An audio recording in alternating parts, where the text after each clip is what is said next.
Hello students, welcome to class 12th। Subject है आपका economics. और आपको जो बच्चे क्लास में आए थे उन बच्चों को पता है कि इकोनॉमिक्स में 1 चैप्टर आपका कंप्लीट हो गया था, है ना। तो जो बच्चे नहीं आए वो वीडियो को, जो बच्चे आए हुए हैं क्लास में और जो बच्चे नहीं आए हैं, सभी को वीडियो को ध्यान से सुनना है, समझना है और देखनी है। आपके नोट्स भी आपके पास आ जाएंगे, जो आपको अपनी नोटबुक बनानी है, अपने नोट्स को प्रिपेयर करना है, ठीक है। पहले मैं बता देती हूँ कि आपकी इकोनॉमिक्स की 2 बुक हैं। फर्स्ट बुक है आपकी Indian economy development and second book है आपकी मैक्रो इकोनॉमिक्स, ठीक है। दोनों के राइटर सेम है, संदीप गर्ग। तो आपको अगर कहीं से ये पुरानी बुक मिल जाए तो आप पुरानी ले सकते हो, नहीं तो आप अपनी न्यू बुक परचेज कर अपनी स्टडी कर सकते हो, ठीक है।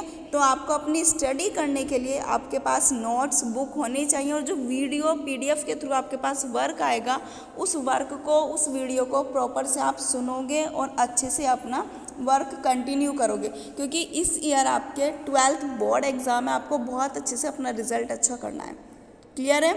चलिए, तो चैप्टर 1 है आपका Indian economy development, sorry book है आपकी Indian economy development and chapter 1 है आपका इसमें Indian economy on the eve of independence. यानी कि इंडिपेंडेंस से पहले हमें अपनी इकोनॉमी के बारे में क्या क्या, हमारी इकोनॉमी की क्या क्या कंडीशन रही हैं, किस तरह से हमारी इकोनॉमी में कुछ डेवलपमेंट किए गए हैं, या हमारी इकोनॉमी की क्या कंडीशंस थी, ठीक है, कब, इंडिपेंडेंस से पहले। चलिए देखते हैं, हमारा फर्स्ट इंट्रोडक्शन है, पैराग्राफ देखते हैं। फर्स्ट इंट्रो है हमारा। The main objective of this book Indian economic development is to familiarise you with the basic features of the Indian economy and its process of development।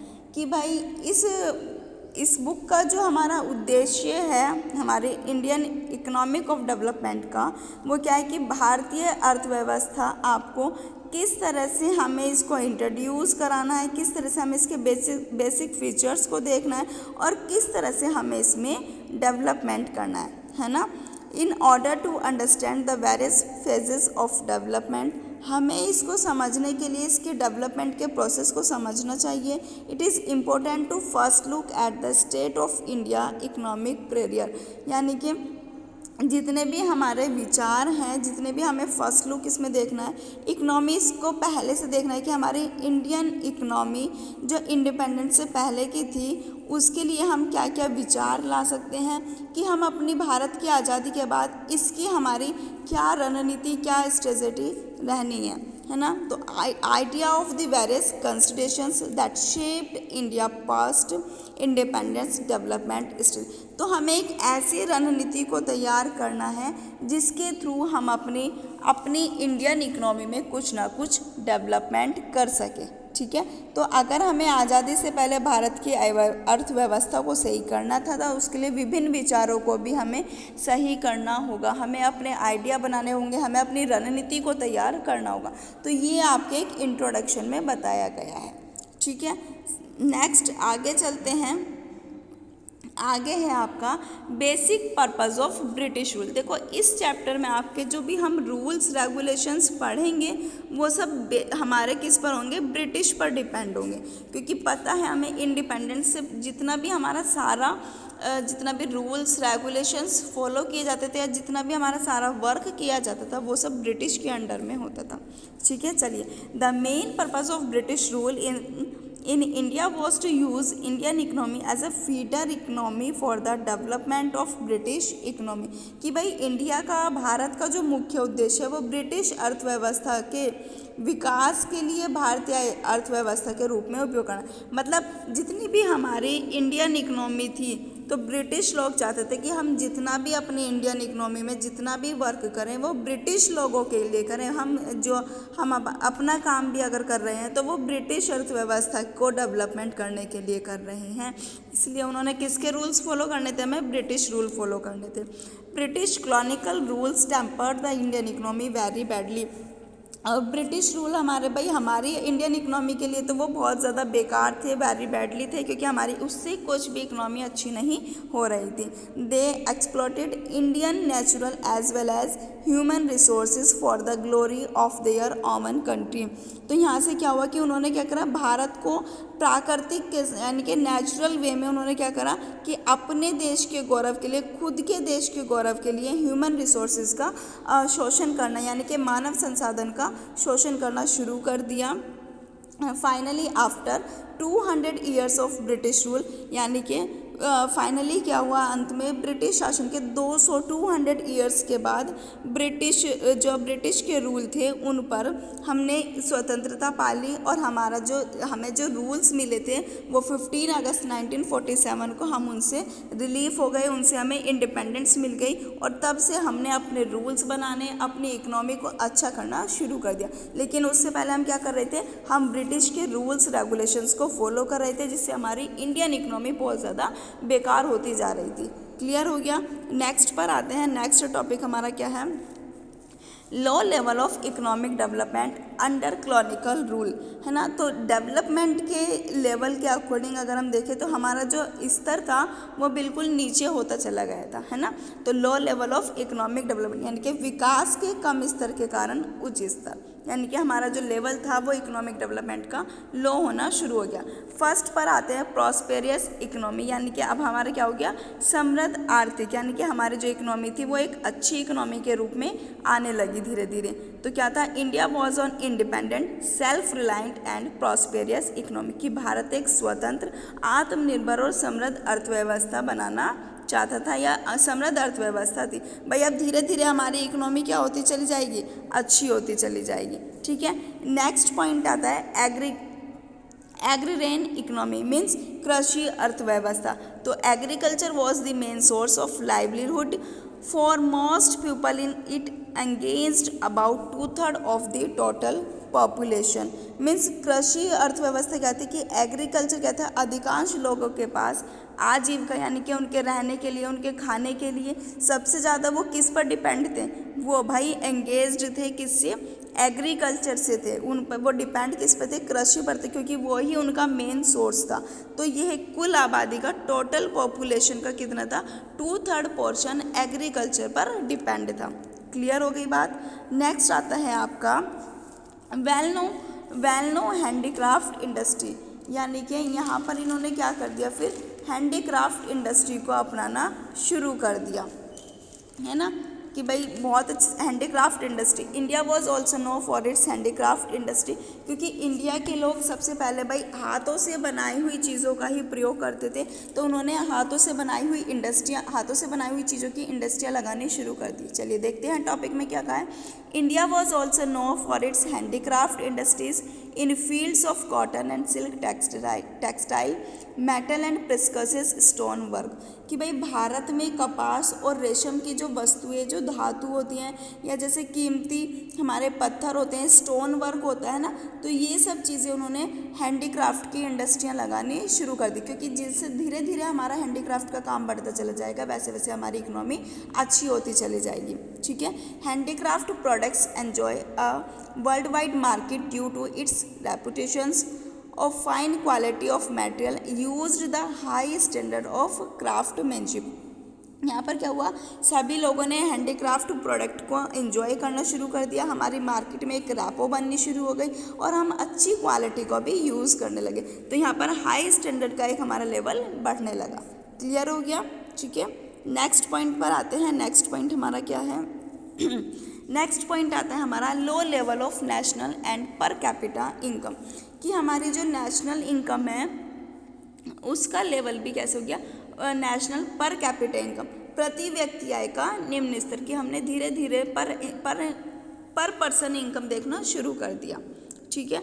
First आता है इसमें point, the economic conditions of a nation can be judged with the data of national income and per capita income, यानी कि एक राष्ट्र की जो आर्थिक स्थिति होती है वो राष्ट्रीय आय यानी कि नेशनल इनकम और प्रति व्यक्ति आय के आंकड़ों के साथ उसको हम रिकॉर्ड करते हैं, उसको हम उस पर हम कैलकुलेट करते हैं कि भाई हाँ, अगर हम इकोनॉमी की बात करें, जैसे अगर हम नेशनल इनकम की बात करें तो वो कैसे होगी, हमारी जो नेशन की हमारी जो नेशनल इनकम होगी उससे जज किया जाएगा, या प्रति व्यक्ति पर इनकम से हम उसको जज करेंगे। तो यहाँ पर नेशनल इनकम और पर कैपिटा इनकम से हम उसको डाटा को जज करते हैं। ठीक है, सेकंड पॉइंट देखते हैं। सेकंड पॉइंट आता है हमारा, however no sincere attempt was made by the British government to estimated India's national and per capita income, कि जो हालांकि इसमें क्या है कि जो ब्रिटिश गवर्नमेंट है हमारी, उसने भारत की नेशनल इनकम और प्रति व्यक्ति यानी कि पर कैपिटा इनकम का एक अनुमान लगाने के लिए, एक एस्टिमेटेड करने के लिए कोई ऐसा गंभीर यानी कि कोई ऐसे उन्होंने प्रयास नहीं किए कि हाँ हमें इस तरह से करना। भाई वो क्यों करेंगे, क्योंकि उन्हें तो पता है ना कि अगर हम उनकी इनकम देखना शुरू कर देंगे तो हमारी इनकम का क्या होगा। इसलिए ब्रिटिश ने कोई इसमें ज़्यादा अच्छा रोल नहीं किया, सिर्फ उन्होंने एक आइडिया वो लगा सकते हैं, लेकिन उन्होंने वो आइडिया भी नहीं लगाया, है ना। ठीक है, नेक्स्ट पॉइंट आता है, however estimated of doctor Rao on national and per capita income were consider very significant, यानी कि हमारे क्या था, रेशियो और पर कैपिटा इनकम को किसने किया, डॉक्टर राव ने इस पर कुछ इम्पोर्टेंट यानी कि उन्होंने कुछ अपनी राय, उन्होंने कुछ एक अच्छे विचार यहाँ पर प्रेजेंट किए थे। ठीक है, नेक्स्ट पॉइंट पर आते हैं। नेक्स्ट टॉपिक है हमारा agriculture sector. Agriculture sector means कृषि क्षेत्र। अब देखो, कृषि जितने भी हमारे विलेजेस रूरल एरिया आते हैं वो सब एग्रीकल्चर पर डिपेंड होते हैं। तो चलिए इसमें देखते हैं कि इस एग्रीकल्चर सेक्टर में, एग्रीकल्चर क्षेत्र में क्या क्या काम। During the pre British period the conditions of Indian agriculture was not at all satisfactory, यानी कि पूर्व ब्रिटिश काल के दौरान भारतीय जो कृषि व्यवस्था थी वो स्थिति जो थी वो अच्छी कंडीशन नहीं थी, वो संतोषजनक नहीं थी, हम उससे सेटिस्फाई नहीं थे। फर्स्ट पॉइंट हमारा ये था।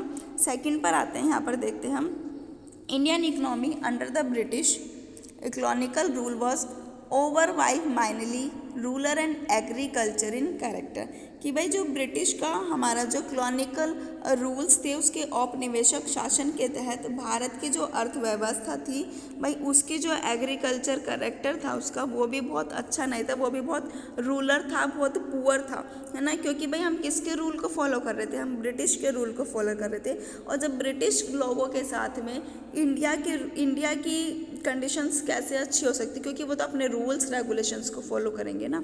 ठीक है, नेक्स्ट पॉइंट देखते हैं। Nearly 85% of the country populations lived mostly in villages and derived livelihood directly and indirectly from agriculture।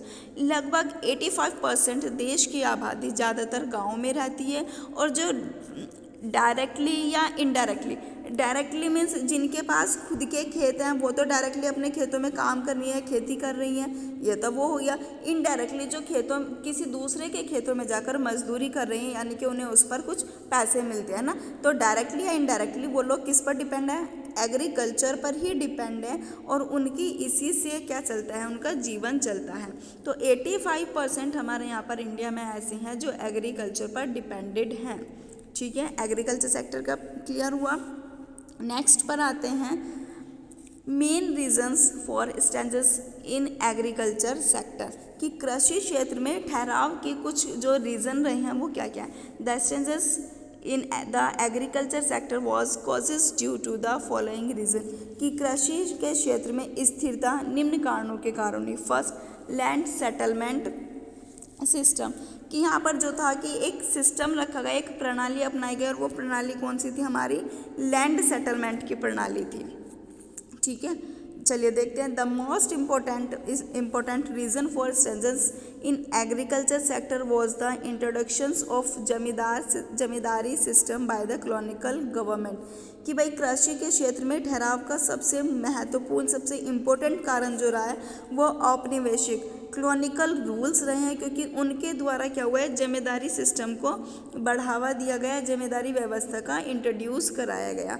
Under this system, इस सिस्टम के अकॉर्डिंग या इस प्रणाली के तहत profit accruing out of agriculture sector went to the zamindar in the form of लगान, कि कृषि क्षेत्र से अगर हम लाभ अर्जित करने वाले हैं तो वो अगर हमें कोई प्रॉफिट हो रहा है एग्रीकल्चर सेक्टर से, वो लगान के रूप में जमींदारों के पास चला गया। ठीक है, क्लियर हो गया।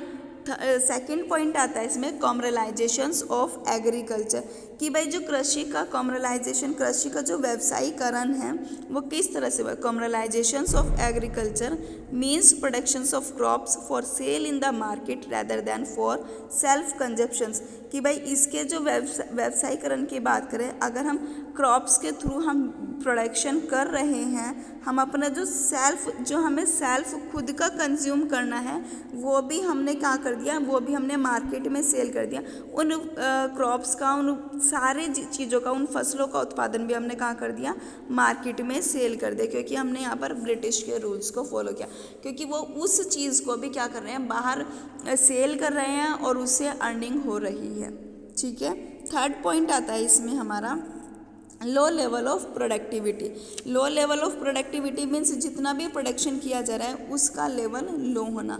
लो level of technology, lack of irrigations facilities and negligible use of fertilisers resulted in low level of productivity, कि यहाँ पर क्या हो गया कि प्रोडक्शन, भाई उस टाइम पर हम प्रोडक्शन जो करते थे वो प्रोडक्शन हम हाथ से करते थे, हमारे पास टेक्नोलॉजी नहीं थी।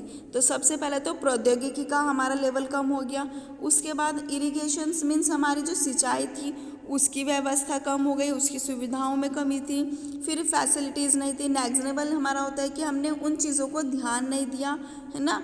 यूज़ टू फर्टिलाइज़र, फर्टिलाइज़र उर्वरक, यानी कि हमें क्या हो गया, उर्वरकों का उपयोग भी हमें जिस तरह से हमें रिजल्ट चाहिए थे उस तरह से हमें रिजल्ट नहीं मिले।